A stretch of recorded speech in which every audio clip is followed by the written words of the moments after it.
Es una sensación extraña, ¿no? Cuando todo parece que empieza a marchar sobre ruedas, de repente algo invisible nos frena en seco. Y no, no es pereza, ni es que falten oportunidades. Hoy vamos a meternos de lleno a analizar este fenómeno tan complejo, tan interno, el autosabotaje, y ese miedo que le tenemos a nuestro propio éxito. Y miren, esta frase le da justo en el clavo. Es la idea perfecta para arrancar. Porque, si lo pensamos bien, muchas veces el verdadero obstáculo no es la posibilidad de fallar. Es el vértigo que sentimos ante la simple idea de triunfar y todo lo que eso implica. Se sienta como si de la nada nos topáramos con un muro invisible. Uno que no se ve, pero vaya que se siente. Y ahí es cuando empezamos con el si tan solo me esforzara un poquito más. O es que necesito organizarme mejor.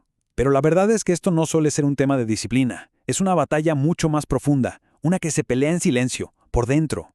Para que esto no quede tan en el aire, vamos a ponerle un rostro, una historia. Hablemos de Marta. Su caso es perfecto para ilustrar esto. A ella, oportunidades no le faltaban, pero sentía constantemente un peso encima, como un ancla invisible que la detenía justo, pero justo antes de llegar a la meta. Y al final se quedaba con esa sensación terrible de haberse fallado a sí misma.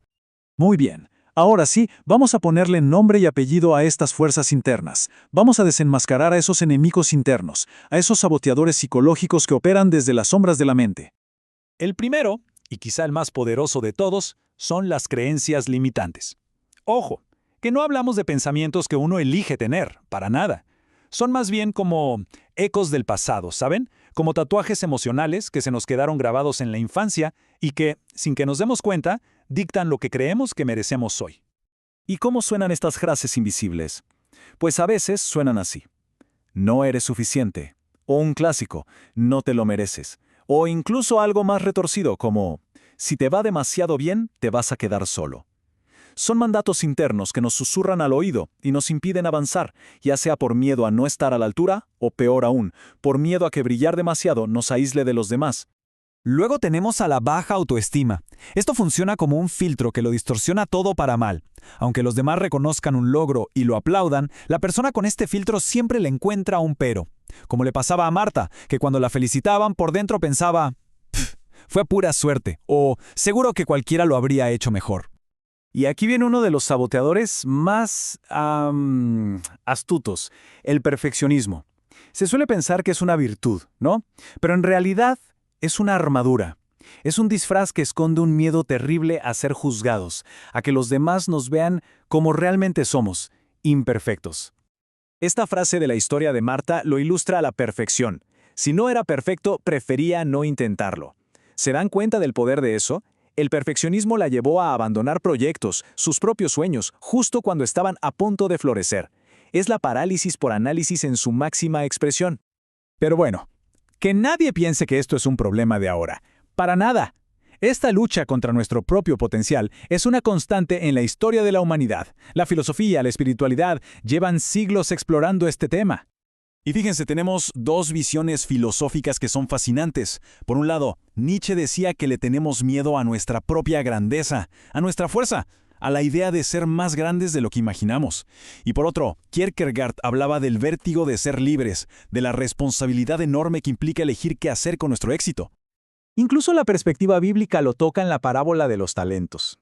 Y es muy interesante porque el siervo al que castigan no es el que falla, sino el que por puro miedo esconde su don y ni siquiera intenta hacerlo crecer. El verdadero horror entonces es no atreverse.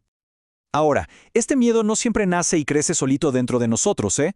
A menudo está muy influenciado por el espejo social, por esos mandatos culturales que nos dicen, casi sin darnos cuenta, hasta dónde se nos permite brillar. Y esta tabla lo muestra clarísimo. La cultura asigna guiones diferentes. A los hombres se les exige mantener el éxito sin mostrar debilidad, y eso genera una ansiedad tremenda.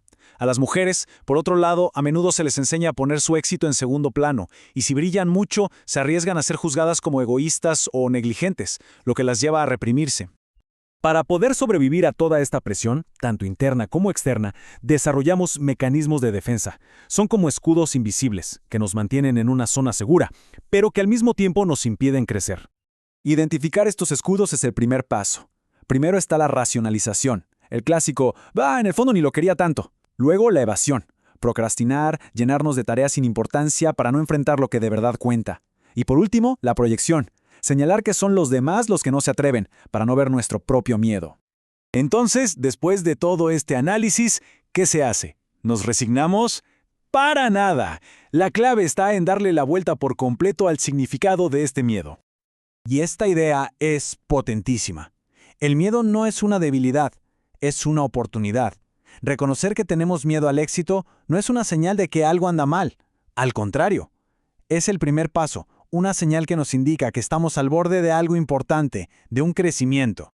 Este miedo es en realidad una invitación, una oportunidad para mirarnos de frente, para ver esas creencias, esas heridas y esas defensas que hemos construido. Es el lugar exacto donde puede comenzar la verdadera transformación.